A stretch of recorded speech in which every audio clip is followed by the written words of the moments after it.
Vous êtes sur Reporter, le quotidien de l'écologie. Vous écoutez les grands entretiens. Il n'est plus possible, à l'image des grandes puissances qui, en 1938 à Munich, feignaient d'ignorer le danger de l'Allemagne nazie, de faire l'autruche face à la catastrophe environnementale. C'est ce que vous écriviez, Sophie Binet, dans « Il est minuit moins le quart ». C'est une comparaison impressionnante. Pourquoi la catastrophe écologique est-elle d'une ampleur comparable à la montée du nazisme dans les années 30, qui nous a conduit nos ancêtres, nos aïeux, à la pire guerre qu'il y ait eu, à la Shoah, à la bombe atomique? Parce qu'en fait, cette question environnementale qui est totalement minimisée par le capital et les classes dominantes, celles et ceux qui nous dirigent aujourd'hui, de fait, aujourd'hui, on commence à voir les dérèglements climatiques qui sont engendrés, mais c'est la multiplication de crises dans la société. Des régions entières du monde qui peuvent devenir inhabitables si on ne change pas la donne, y compris nous dans nos pays qui seront un peu moins affectés que d'autres par rapport à l'Afrique, par exemple.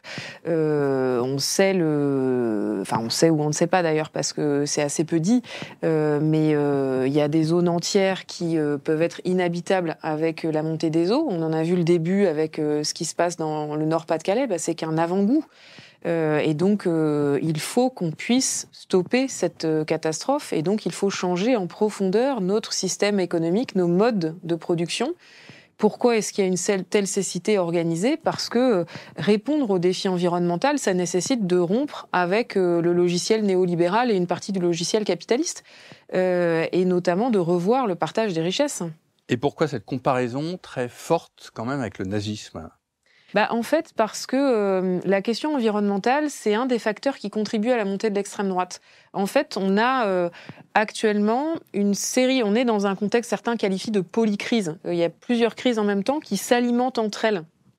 On sait maintenant que avec la question environnementale, ça génère aussi des guerres sur l'accès à l'eau, l'accès à des ressources naturelles qui sont de plus en plus précieuses. Par exemple, les métaux rares sur la constitution des batteries. On sait aussi que la question environnementale, elle entraîne des migrations, puisque ça veut dire des régions du monde toujours plus importantes qui peuvent devenir inhabitables ou dans lesquelles les ressources agricoles vont pas permettre de nourrir la population, parce que quand il y a des incidents agricoles, ça veut dire des famines. Ça faisait très longtemps qu'on n'avait pas connu autant de famines dans le monde que ces dernières années. Et donc, derrière, c'est des dérèglements sur lesquels l'extrême droite prospère, parce que, par exemple, l'augmentation des migrations, ça leur permet d'alimenter ce mythe d'une submersion migratoire, par exemple, des pays développés.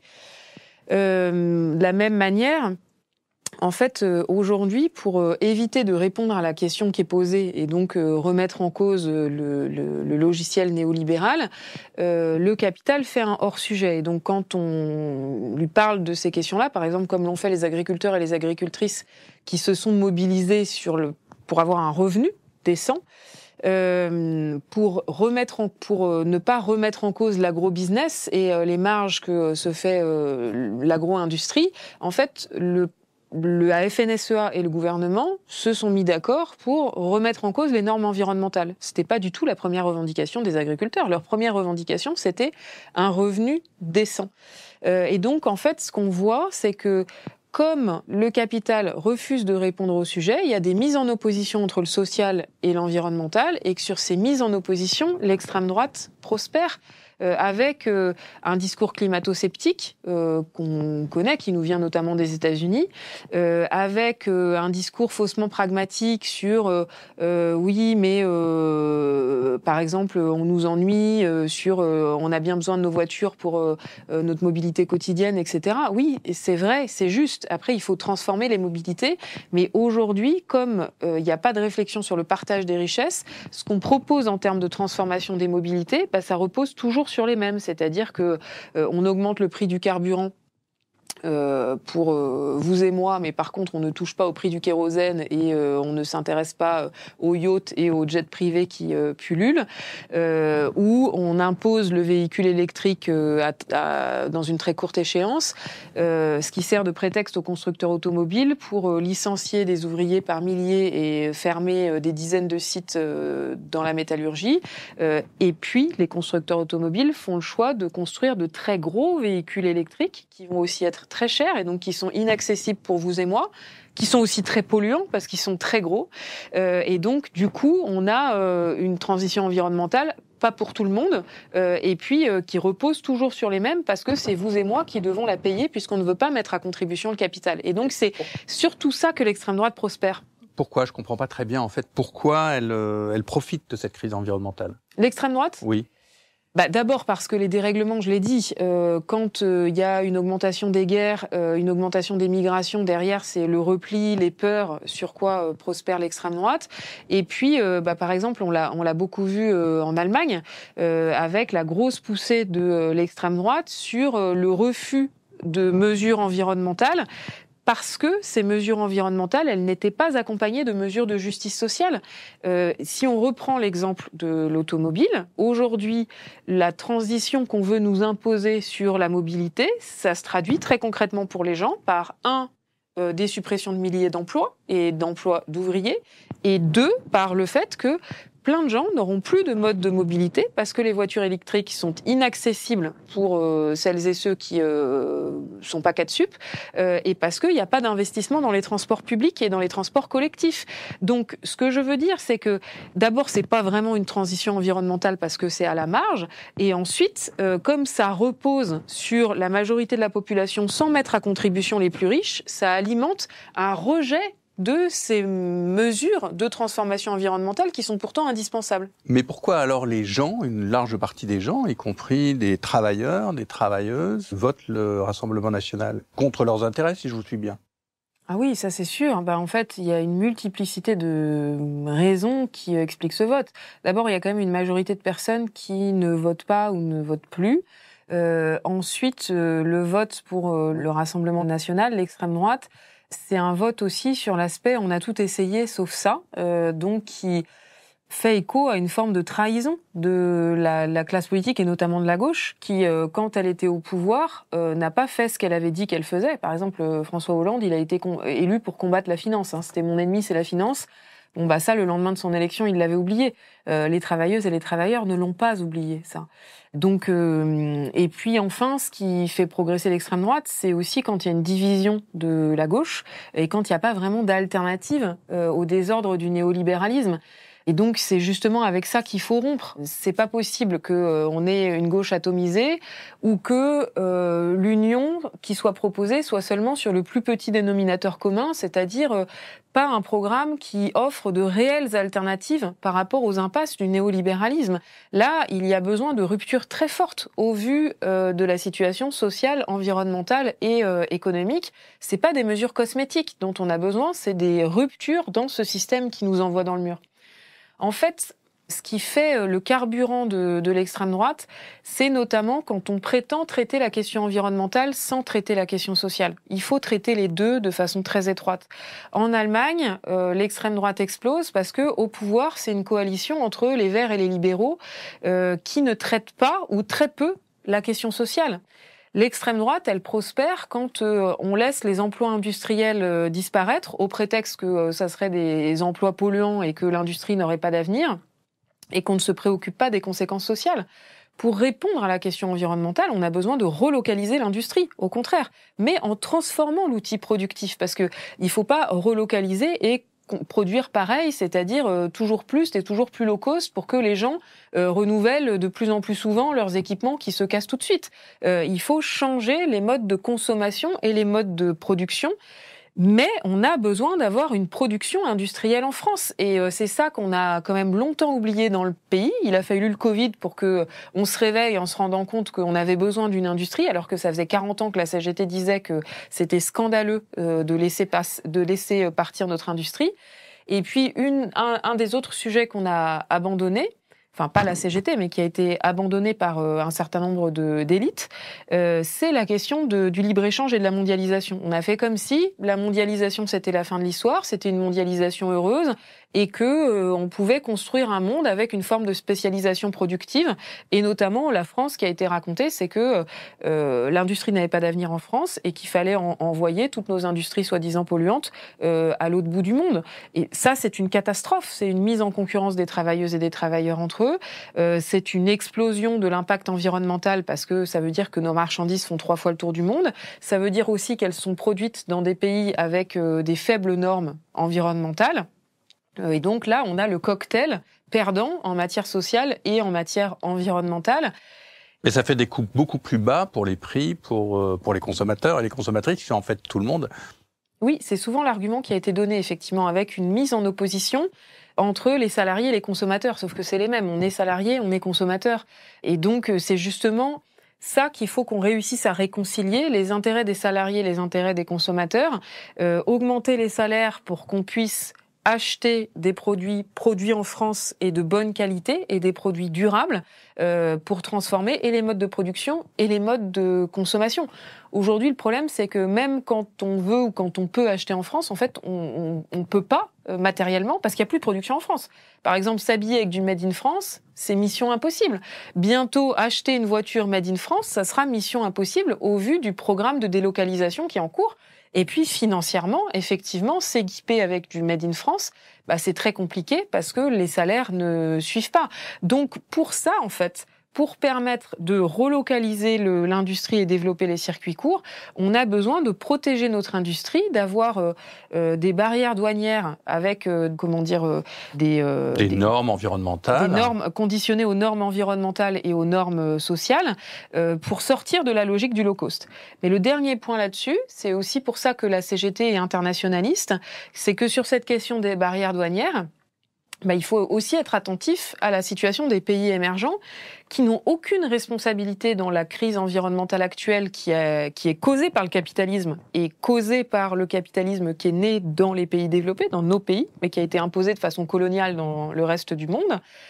Et si on met des barrières douanières de façon violente, ça peut, leur être très préjudiciable. Donc il faut que ça soit accompagné d'un renforcement de l'aide au développement pour permettre à ces pays d'élever leurs normes sociales, leurs normes environnementales.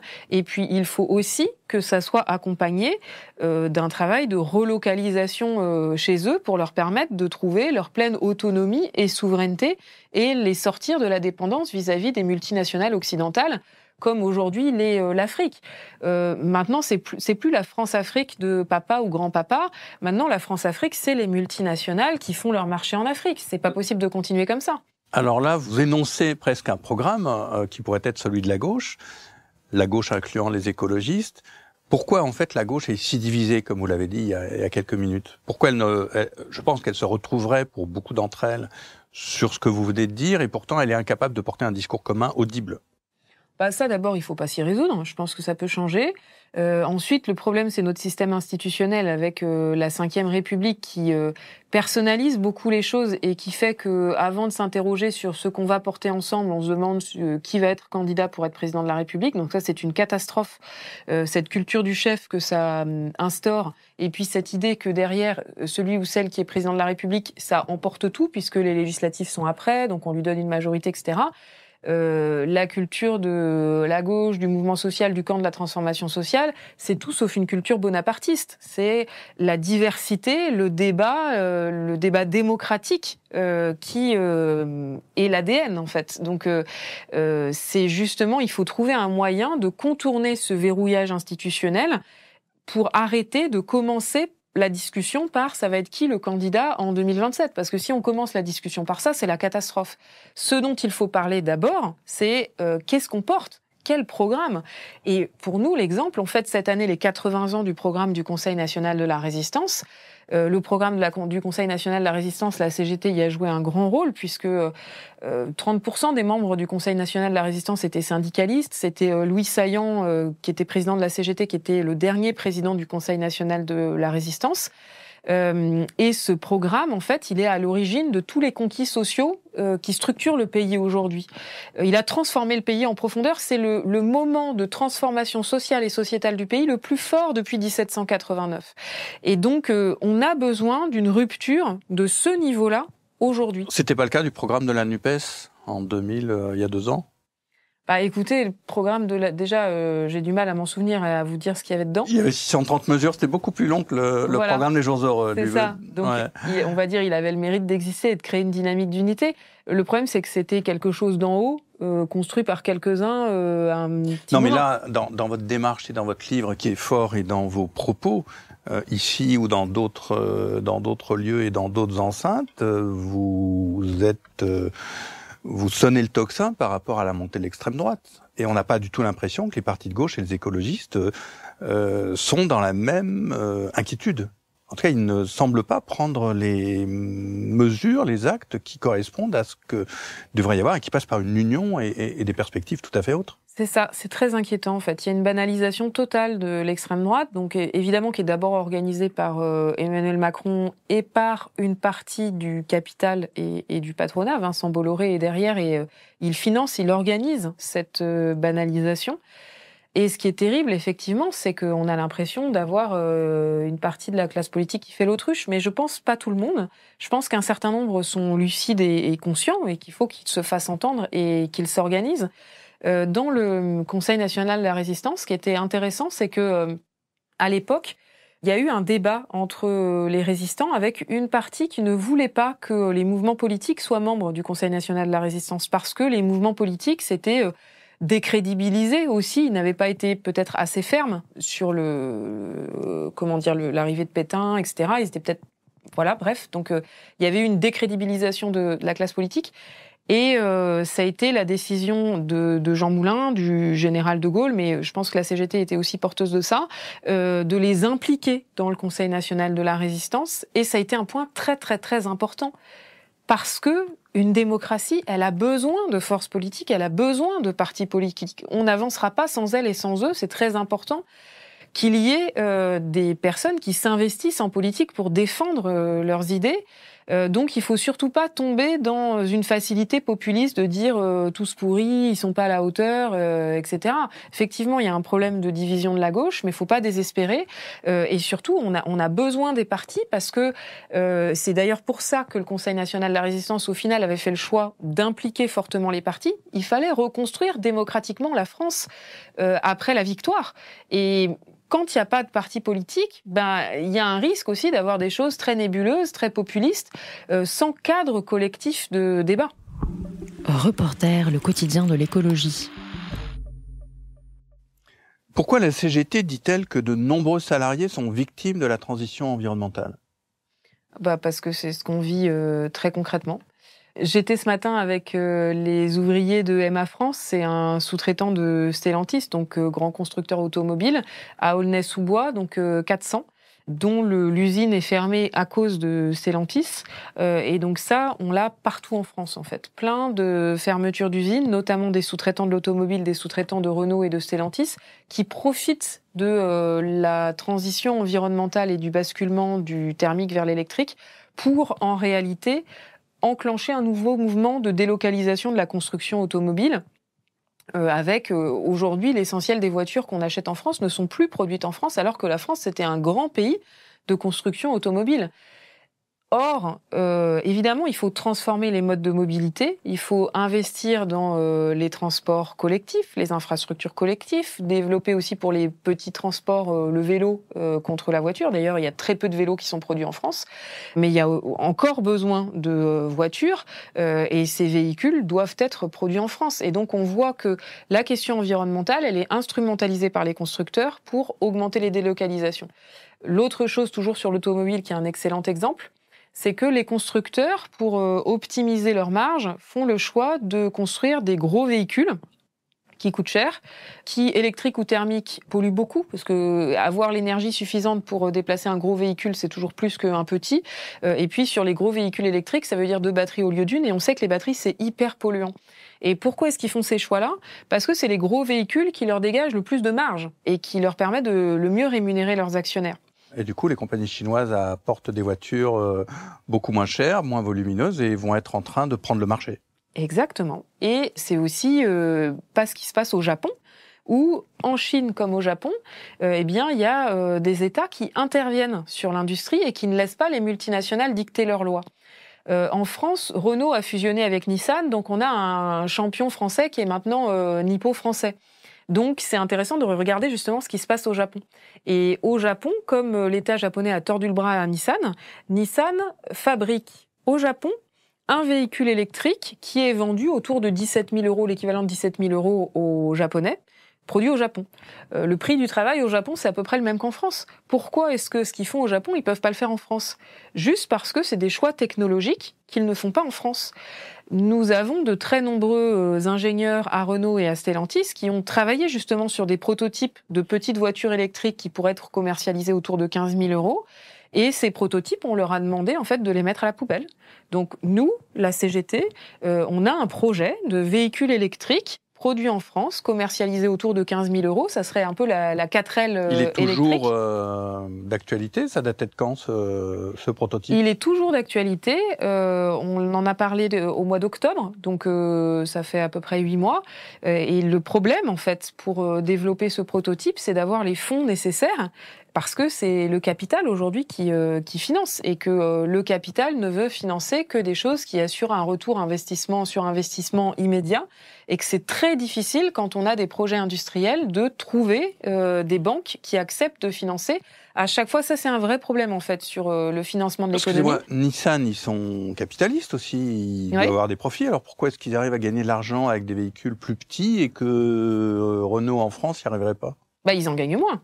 Il faut être clair, le fait de produire des petits véhicules électriques et de les fabriquer au Japon, ça dégage moins de cash que de vendre des gros véhicules qui en plus sont même pas produits en France ou au Japon, et donc produits dans des pays à bas coût. Enfin, la raison, elle est vraiment strictement économique. Ce qui est quand même, quand on regarde toujours le secteur de l'automobile, qui est le secteur qui aujourd'hui concentre le plus de suppression d'emplois, il y en a qui vont très bien, c'est les actionnaires et les patrons. Le patron de Stellantis vient de se voter un salaire record, 36 millions €, et en plus d'avoir le culot de répondre « mais si ça vous choque, vous n'avez qu'à voter une loi pour interdire les hauts salaires des patrons ». Et le gouvernement qui fait comme si c'était rien passé et qui fait comme si de rien n'était. Alors que là, moi, évidemment, le premier gouvernement devrait dire qu'est-ce que c'est cette provocation ? On va immédiatement faire une loi pour limiter les salaires des patrons parce que cette situation, elle est scandaleuse et que dans le même temps, le patron de Stellantis licencie des ouvriers et des ouvrières par milliers. Il y avait aussi un débat au sein de la CGT sur l'auto électrique, en fait. Est-ce que, puisque l'Union européenne a voté la disparition des voitures thermiques, à pétrole, en 2035. Qu'est-ce qu'en pense la CGT ? Ce qu'en pense la CGT, c'est que le débat, il n'a pas été fait de façon satisfaisante dans le pays, parce que on a besoin d'évaluer l'impact environnemental thermique électrique sur l'ensemble de la production et de la consommation. Et donc, il ne faut pas juste regarder les émissions au moment où on conduit le véhicule, mais il faut aussi regarder quand on construit le véhicule, ensuite quand on le détruit, est-ce qu'on peut recycler ou pas, etc. Sur l'électrique, l'impensé, c'est la question des batteries et des métaux rares, où on commence tout juste à se rendre compte que dans métaux rares, il y a le mot rare, et donc il n'y en a pas beaucoup, que c'est des ressources très précieuses et qu'on ne va pas réussir à fournir ces métaux pour produire assez de batteries. Donc le véhicule électrique, il a un impact environnemental aussi. C'est pour ça que ce n'est pas une solution magique. Ensuite, le véhicule électrique, il a un certain nombre de contraintes en termes d'autonomie. Donc le véhicule électrique, il est très très adapté sur toutes les petites distances. En fait, ce qu'on pense à la CGT, c'est qu'il faut avoir un débat global sur les mobilités. Il faut effectivement basculer du thermique à l'électrique pour toutes les petites distances avec des petits véhicules qui polluent moins et qui ont peu de batterie. Mais par contre, pour les longues distances, le thermique, c'est plutôt plus intelligent que l'électrique. Mais ça veut dire qu'il faut changer les modes d'usage et donc faire des longues distances, sauf quand on est routier ou quand on est VRP ou quand on est tout le temps sa voiture. Mais ça, c'est pas tout le monde. C'est pas tous les jours qu'on fait des longues distances. Donc soit on développe le train, des transports collectifs, soit on développe des systèmes de partage de voitures ou de location de voitures intéressantes pour pas que quand on s'achète une voiture, on la pense pour une semaine dans l'année, les vacances d'été, mais qu'on la pense plutôt pour son quotidien. Et du coup, ça permet de faire baisser le budget voiture. Donc, avoir ce débat grand angle sur la question des mobilités, ça permet d'anticiper les transitions et d'un point de vue social sur la question de la production et du point de vue des usages, où là, pareil, c'est pas du tout pensé du point de vue des usages. Aujourd'hui, par exemple, quand on regarde le développement du trafic aérien, une partie du trafic aérien, il se développe parce qu'il n'y a pas assez de trains. Parce que les trains sont pleins et donc on se reporte et on prend des billets d'avion sur des lignes intérieures parce qu'il n'y avait pas de place dans le train ou que le train était trop cher. Ça, c'est pas possible. Mais aussi parce que l'industrie aéronautique est une des rares où un pays comme la France a encore une position éminente. Donc, si je vous suis bien, il faudra avoir beaucoup moins de vols aériens, donc peut-être moins d'avions. Et donc, comment on ferait avec cette industrie aéronautique qui est encore une des premières au monde ? En fait, le principe de la CGT pour dépasser les mises en opposition entre le social et l'environnemental et sortir du chantage à l'emploi, c'est que ce qu'il faut, c'est commencer par sécuriser l'emploi et les garanties collectives des salariés. C'est ce que nous appelons la sécurité sociale professionnelle. Concrètement, par exemple, on propose que les entreprises de plus de 250 salariés consacrent, ça soit obligatoire par la loi, que par exemple 1,5% de leur masse salariale soit mutualisée au niveau de la branche pour, comme ça, quand une entreprise doit être transformée, maintenir le contrat de travail des salariés, maintenir leur salaire, tous leurs droits, les former pendant 2 ans, si nécessaire, ça peut être 1 an. Pendant ce temps, on transforme le site et ce sont ces mêmes salariés qui retrouvent le boulot après. C'est ça qu'il faut faire partout si on veut empêcher ces mises en opposition et ce chantage à l'emploi. Après, des avions, il continuera à en avoir besoin. Et c'est aussi important qu'on continue à avoir Airbus en champion européen et français face mais pas avec un trafic mondial qui augmente de 3 ou 4% par an. Oui, là, l'augmentation du trafic, elle est délirante. C'est un doublement du trafic. En fait, il faudrait déjà qu'il arrête d'augmenter. Parce que là, les perspectives qui sont proposées, c'est un doublement du trafic, qui sont annoncées, si rien ne change, c'est un doublement du trafic aérien sous 10 ans à peu près. Bon, ça c'est délirant. Donc il faudrait déjà commencer par stabiliser le trafic aérien. Et donc effectivement, il y a une partie du trafic aérien sur les lignes intérieures qui devrait être remplacée par du trafic ferroviaire. Et puis après, par contre, on a quand même besoin d'avions sur des longues distances. Moi, je pense à toutes celles et ceux qui ont une famille dans un autre pays que celui dans lequel où ils habitent. C'est important de pouvoir rentrer tous les étés chez soi, retrouver sa famille. On a besoin de pouvoir prendre l'avion aussi pour ça. Donc, on n'est pas pour la fin du trafic aérien et on aura encore besoin d'avions et de pouvoir voler avec des avions. Par contre, il y a toute une partie de trafic inutile. Je pense évidemment aux jets privés. C'est toujours leur argument, c'est marginal dans les émissions. Oui, parce que des ultra riches, il n'y en a pas beaucoup, cela dit, il y en a de plus en plus. Et le problème, c'est que ces jets privés, ça donne le ton. Et tant qu'il y a des jets privés qui volent sans entrave et des milliardaires qui font des milliers de fois le tour de la Terre chaque année, évidemment, le message qui est envoyé à tout le monde, c'est s'ils font ça, pourquoi est-ce que nous, on ferait des efforts pour prendre le train au lieu de prendre l'avion ? Donc il y a besoin d'une exemplarité et surtout, pour organiser la transition environnementale, ce qu'il faut, c'est modifier ce partage des richesses qui est catastrophique. Il faut absolument modifier le partage capital-travail, d'abord parce que ce sont les plus riches qui polluent le plus. Donc, diminuer le nombre de plus riches et diminuer leur richesse, c'est aussi diminuer la pollution. Et ensuite, parce que la transformation environnementale de notre société, elle exige des investissements massifs. Et la question, c'est qui va payer ? Si c'est nous qui payons, nous, les travailleuses et les travailleurs, c'est nous qui sommes les premières victimes du changement climatique. Et en plus, c'est nous qui devons passer à la caisse pour payer les investissements. Ça, c'est encore le terreau de progression de l'extrême droite et le carburant de progression de l'extrême droite. Donc, et c'est justement parce qu'on refuse de remettre en cause cette inégale répartition des richesses que ce sont toujours les mêmes qui sont à la fois les premières victimes et les seuls à devoir payer les conséquences de la crise.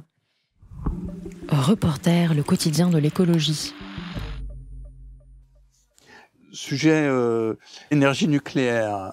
Quelle est la position maintenant de la CGT sur l'énergie nucléaire et sa relance dans un contexte où le projet du gouvernement Macron de produire 6 EPR n'est pas financé, qu'à vrai dire, on ne sait pas bien fabriquer ces EPR, que les coûts sont inconnus, que la filière des combustibles et des déchets radioactifs est très mal en point, n'a pas vraiment de solution, et que la sécurité est affaiblie par la fusion entre l'ASN et l'IRSN. Alors, est-ce que la CGT reste toujours accrochée au développement de l'énergie nucléaire ?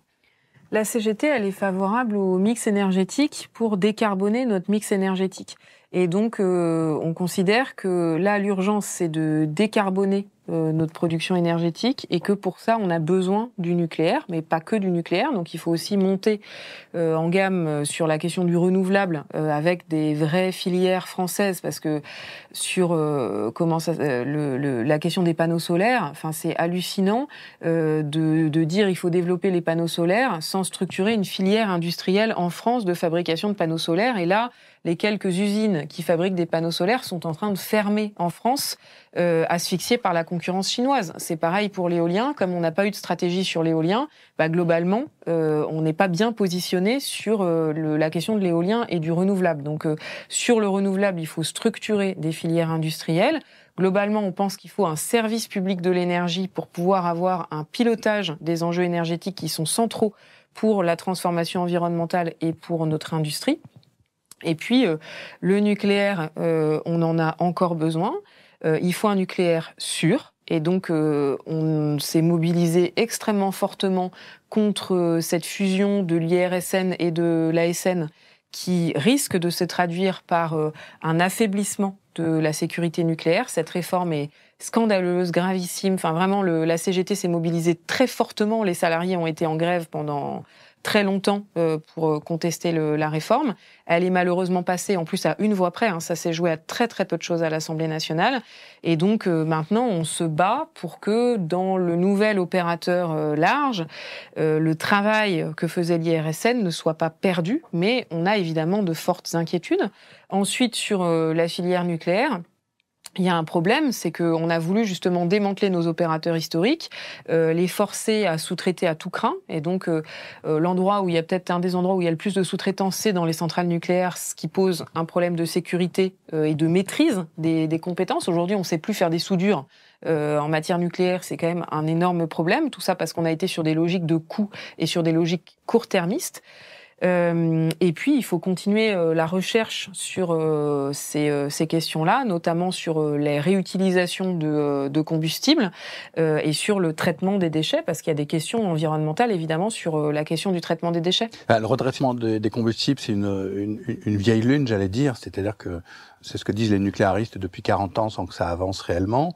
Quant aux EPR2, pardon. Il y avait un projet qui s'appelait Astrid. Oui, mais c'était un surgénérateur qui a été enterré par le gouvernement et qui permettait justement, à partir des déchets, de reproduire de l'énergie de façon infinie. Enfin, il prétendait qu'il le ferait, mais il ne marchait pas. De façon expérimentale, ça avait été fait. Par contre, le développement industriel n'était pas fait.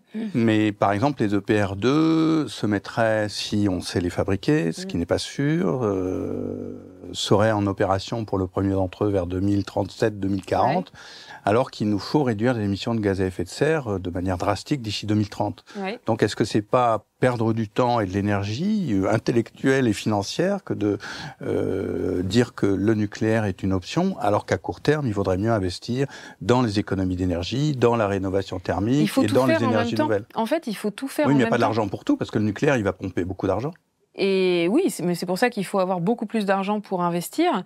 Et le problème, en fait, c'est que évidemment, il faut aussi un plan de sobriété pour, notamment, en fait, si on regarde sur le transport, il faut organiser un basculement du thermique vers l'électrique. Donc, du coup, la consommation électrique, elle va augmenter sur l'électrification du transport. Peut-être pas énormément si on a des petites voitures comme celles que la CGT promeut et beaucoup de vélos électriques. C'est ça. Aujourd'hui, on n'y est pas. Oui, mais alors ça, c'est un paradoxe. C'est-à-dire, on n'y est pas parce que le gouvernement et les dirigeants continuent à être sur un ancien modèle de croissance, de la consommation électrique, et donc on va quand même accepter de faire du nucléaire et des solutions qui sont pas adaptées ou plein d'avions.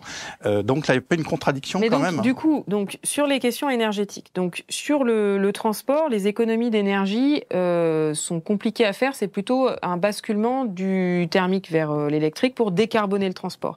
Sur la question de l'industrie, il faut plutôt augmenter la consommation de l'énergie puisqu'on veut réindustrialiser le pays. Et aujourd'hui, pour la réindustrialisation, on est bloqué par notre production énergétique qui est trop faible. C'est aussi un palier. Et donc, du coup, pour les économies de consommation énergétique, c'est sur le bâtiment que ça se joue, avec la nécessité d'avoir un grand plan d'isolation des bâtiments pour économiser de l'énergie. Qui n'est pas sur la table. Qui n'est absolument pas sur la table. Donc ça, c'est un énorme enjeu sur la question du bâtiment et c'est pas MaPrimeRénov' qui fait l'affaire. Donc là-dessus, il faut travailler. Il faut travailler pour renforcer considérablement la production de renouvelables. Mais en attendant, si on regarde ce qui se passe en Allemagne, l'Allemagne, elle a fermé brutalement ses centrales nucléaires. Le résultat, c'est que l'énergie a rarement été aussi carbonée en Allemagne parce qu'on a réouvert les centrales à charbon parce qu'il y avait plus l'énergie nucléaire. Donc, en fait, c'est inexact. C'est-à-dire que les émissions de gaz à effet de serre de l'Allemagne continuent à diminuer parce qu'ils ont une politique de long terme assez déterminée. Mais bon, oui, sauf qu'ils ont beaucoup plus de centrales à charbon qu'en France. Aujourd'hui, si on arrête le nucléaire en France, ça veut dire qu'il faut réouvrir des centrales à charbon. On n'est pas capable de faire en 100% renouvelable, là, de couvrir les besoins de consommation. En France, on ne sait pas faire. Et il n'y a qu'à voir quand même toutes les problématiques sur l'installation de solaire, l'instauration d'éoliennes, y compris les problématiques environnementales. Moi, je vois partout des mobilisations environnementales contre des éoliennes. Il y a aussi des contradictions de ce côté-là, par exemple. Donc, les choses ne sont pas si simples. Ah non, elles sont certainement pas simples. Mais donc là, il y a un angle mort un angle mort de votre point de vue ou un point de débat. Je pense que c'est un débat aussi dans le mouvement environnemental sur la place du nucléaire.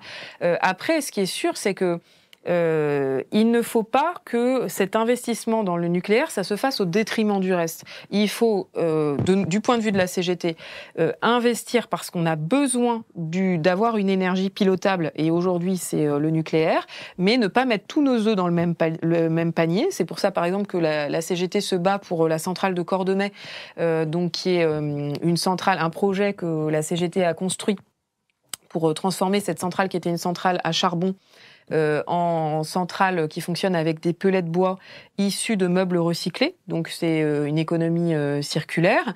Ça émet du gaz à effet de serre, mais ça permet d'avoir un autre type d'énergie pilotable qui justement fonctionne très bien avec du renouvelable, en alternative avec du renouvelable, et qui fonctionne avec de la valorisation de déchets.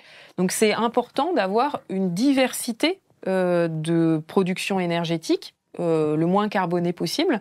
Et on a un désaccord là-dessus avec la direction d'EDF, puisque là, aujourd'hui, la direction d'EDF veut enterrer le projet de Cordemais et elle veut tout mettre sur les nouveaux EPR en considérant qu'il n'y a rien d'autre à part ça. La direction d'EDF a fait des choix stratégiques que nous avons dénoncés fortement, notamment Hinkley Point, ce qui est extrêmement coûteux. Et malheureusement, l'État a encouragé la direction d'EDF dans cette voie qui est dangereuse. Donc on peut faire du nucléaire autrement que ne le fait aujourd'hui la direction d'EDF, avec des projets pharaoniques et qui ne répondent pas aux besoins du pays, parce que là c'était en plus à l'exportation, et qui sont dangereux pour l'équilibre financier moyen-long terme. Oui, sans doute. Ça va coûter, je veux dire, très cher, si on rajoute les EPR, Hinkley Point, la recherche sur les SMR, l'enfouissement des déchets, qui est d'ailleurs pas tout à fait consensuel, la refabrication de l'usine de La Hague, etc., etc. On arrive à une addition faramineuse. Ce que je veux dire par là, c'est qu'il y a un enjeu d'analyser l'économie de tout ce système et de se dire si précisément c'est 100 ou 200 milliards d'euros, il serait pas plus efficace du point de vue environnemental et du point de vue de la création d'emplois dans d'autres domaines. Oui, alors sur l'aspect financier, nous pensons qu'il faut arrêter de spéculer sur l'énergie. Aujourd'hui, la spéculation sur l'énergie, c'est une catastrophe. C'est aussi ça qui est responsable de la fermeture de très nombreuses usines actuellement, parce que les prix de l'énergie s'envolent. Et ils s'envolent pourquoi ? Parce que On a fait de l'énergie un marché comme les autres, avec un système hallucinant où EDF vend son électricité à perte et des opérateurs privés qui spéculent dessus et la revendent 10, 15, 100, 200 fois plus cher aux entreprises et aux particuliers. Donc il faut mettre fin à cela, restaurer des tarifs encadrés de l'énergie sur le moyen long terme et que dans le cadre de ces tarifs, c'est la proposition qu'a construit la Fédération CGT de l'énergie, il y ait une partie qui soit consacrée sur la transformation de l'infrastructure énergétique pour la décarboner à partir justement de ces prix de l'énergie. Là aujourd'hui, non seulement les prix de l'énergie explosent, mais en plus ça sert pas du tout à investir pour transformer la production de l'énergie et répondre aux besoins, puisque ça, c'est fait par le contribuable. Et ces opérateurs qui spéculent, c'est de l'argent qui s'envole dans l'argent distribué aux actionnaires. Donc le système marche sur la tête complètement. Toute cette question de l'énergie, elle est en fait un angle mort ou un point de débat, y compris au sein de la gauche et des écologistes. Est-ce que c'est pas paradoxalement un des points bloquants d'une union qui pourrait se refaire ? Je pense que c'est pas un point bloquant parce que je pense que au vu du contexte, il y a des débats qui peuvent être dépassés justement sur la question du nucléaire. Je pense que la question du nucléaire, elle se pose plus aujourd'hui comme elle se posait dans les années 80. Parce qu'il y a cette question de l'urgence de la décarbonation et qu'on peut se mettre d'accord sur des points transitoires, de se dire d'abord il faut décarboner. Enfin, je pense que nous... Non, mais décarboner, le nouveau nucléaire, ça serait en 2040, donc ça répond pas à la question. Si vous dites urgence de décarboner, c'est d'ici 2030, d'ailleurs d'après les engagements qui ont été pris par l'Union européenne.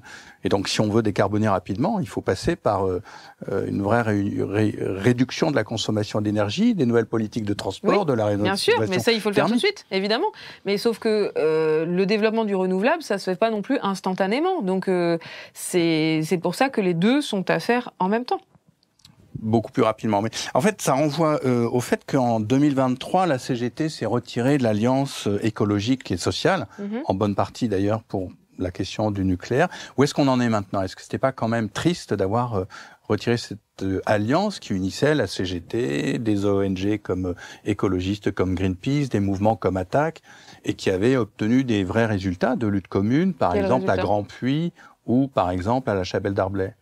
Oui, Chapelle d'Arblay, la lutte est toujours en cours parce que il y a rien qu'à démarrer. Et donc là, la CGT se bat pour que le projet puisse être enclenché. On est malheureusement au point mort. Et sur la question de la décision, c'est une décision qui a été prise par le congrès de la CGT. Donc moi, j'ai pas à la commenter. Elle s'impose. Quand on est secrétaire général, le principe, c'est de respecter les décisions démocratiques. Donc déjà, c'est la première chose. Ensuite, pourquoi est-ce que le congrès a voté en ce sens ? Parce que cette alliance, elle avait été construite par en haut sans débat démocratique, ni de la direction, ni des organisations. Or, la question environnementale, elle est urgente, indispensable. Moi, c'est un des moteurs de mon engagement. Mais elle, au vu des contradictions avec les questions sociales, et il y en a une multiplicité, elle ne peut pas se traiter d'un claquement de doigts sans des débats approfondis, justement, pour trouver les moyens de dépasser les contradictions entre le social et l'environnemental.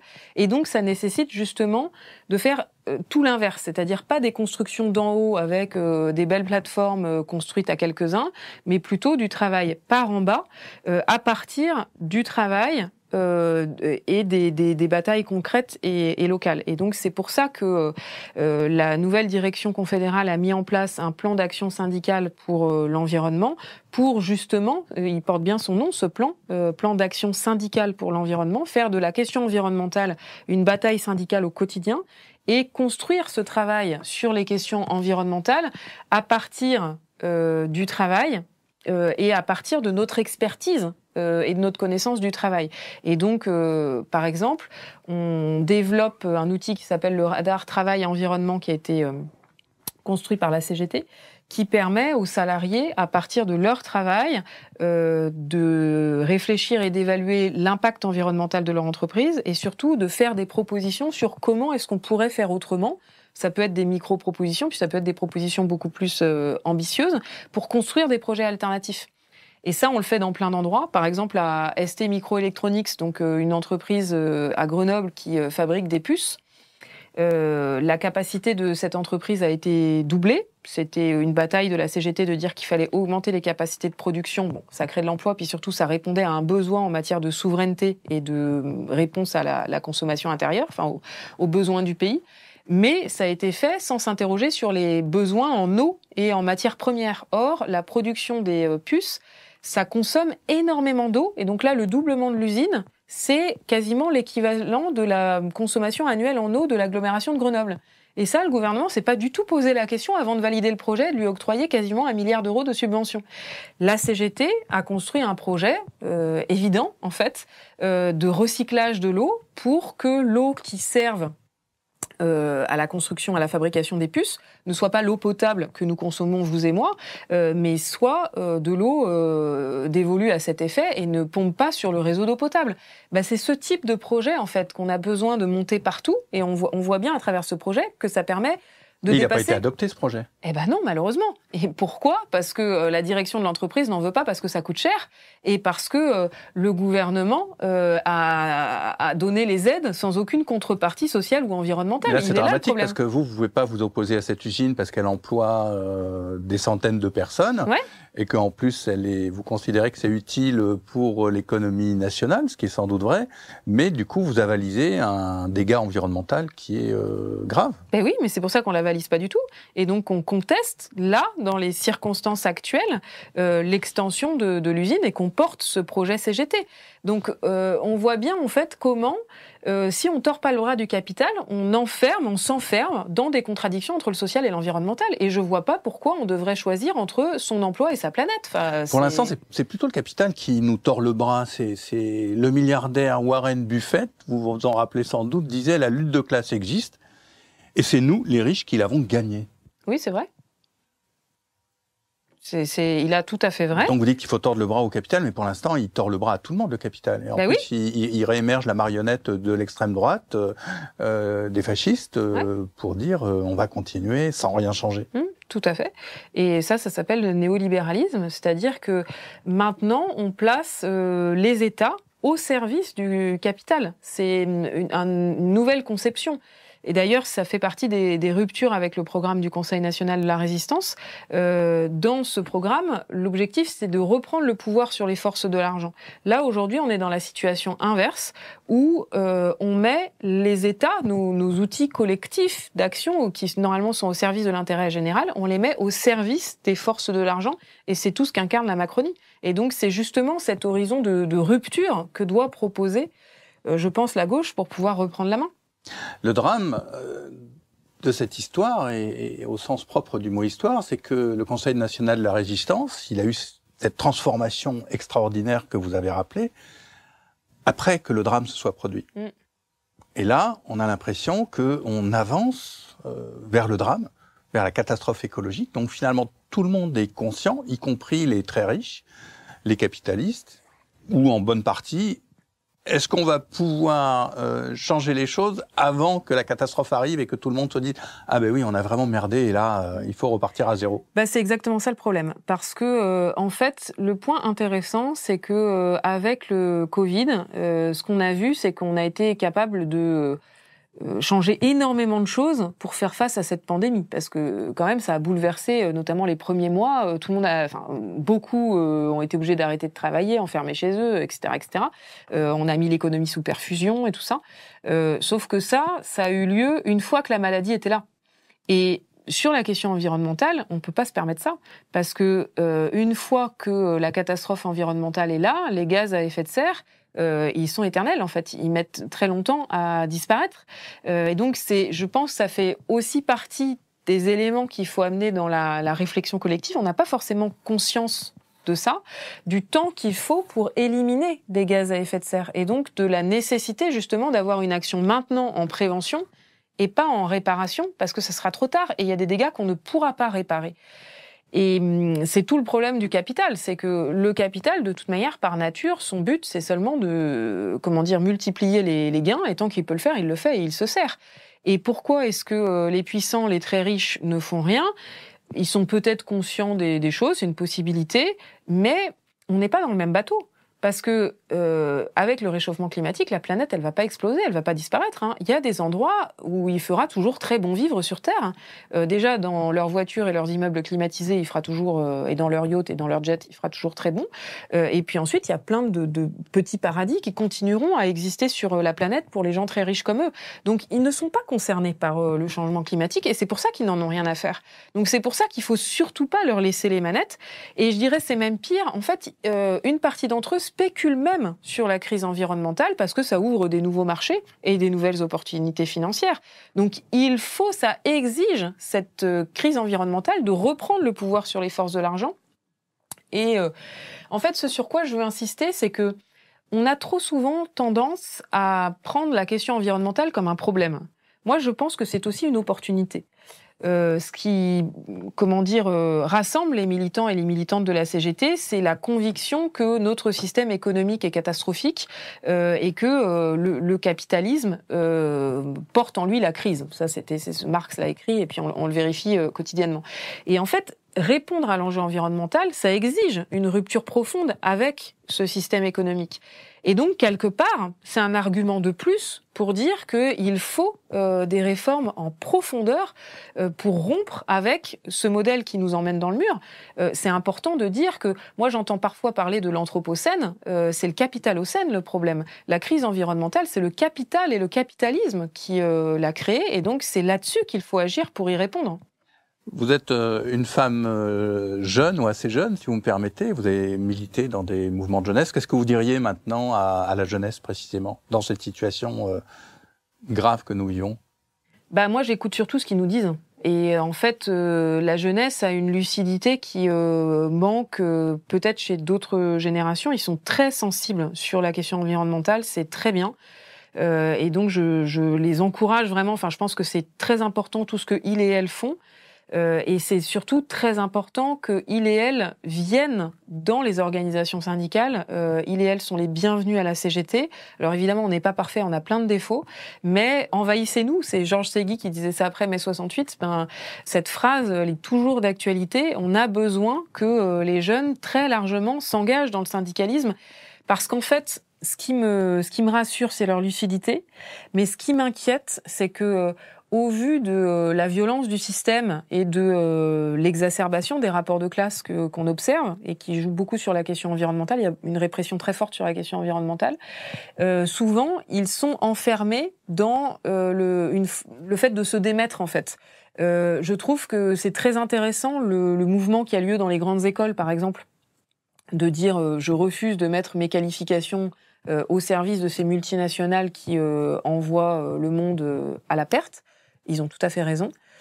Mais ces jeunes qui ont des qualifications si élevées, c'est très bien qu'ils se reconvertissent comme des maraîchers bio, mais on a aussi besoin de leurs qualifications pour lutter dans le système capitaliste. Donc, on a besoin... Je trouve que c'est... Pour nous, pour la CGT, le lien de subordination, c'est pas un lien absolu.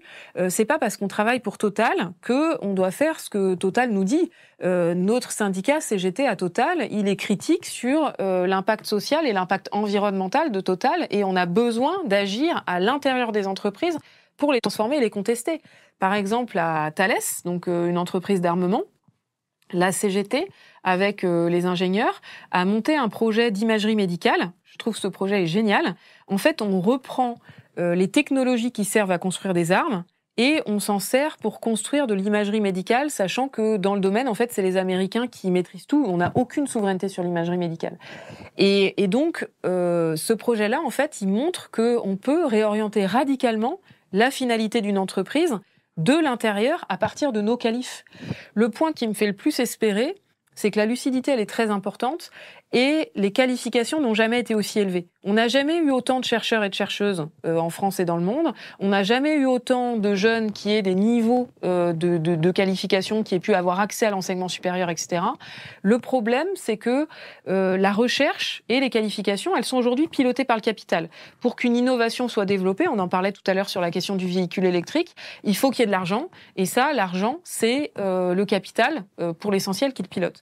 Donc, un des points très importants, c'est qu'on puisse réussir à reprendre la main sur la recherche, sur l'exercice de nos qualifications, pour les mettre au service de projets alternatifs. Donc c'est ce qu'on fait avec nos projets industriels. Par exemple, c'est ce que les ingénieurs de Thales sont... Pardon de vous interrompre. À sortir du capitalisme. Ah bah ça, évidemment que ça serait bien, c'est l'objectif. Mais sauf que on croit assez peu au grand soir, en fait. C'est le risque de petit matin. Et puis surtout, si on attend le grand soir, la catastrophe, elle a le temps d'arriver tranquillement. Hein. Donc ça s'organise ici et maintenant avec des projets, des luttes immédiates. Et c'est comme ça qu'on organise le changement. Et donc, c'est pour ça que la CGT, elle multiplie les projets concrets de ce type-là. J'ai parlé de l'imagerie médicale, j'ai parlé de Cordemais, j'ai parlé du véhicule électrique. Je pourrais aussi parler effectivement de la Chapelle d'Arblay, où on a un projet industriel pour relancer l'activité de cette papeterie pour permettre une économie circulaire sur le papier, parce qu'aujourd'hui on est sur une aberration environnementale. Tout le papier qui est produit en France, il est envoyé à l'étranger pour être recyclé, puis ramené en France pour être réutilisé. C'est du grand n'importe quoi. Donc il y a plein de choses de ce type-là qu'on peut développer, et la CGT est un excellent laboratoire pour ça. Sophie Binet, merci. Reporter est un média indépendant, en accès libre, sans publicité et financé par les dons de ses lecteurs. Pour nous soutenir, rendez-vous sur reporter.net/dons. Reporter. Le quotidien de l'écologie.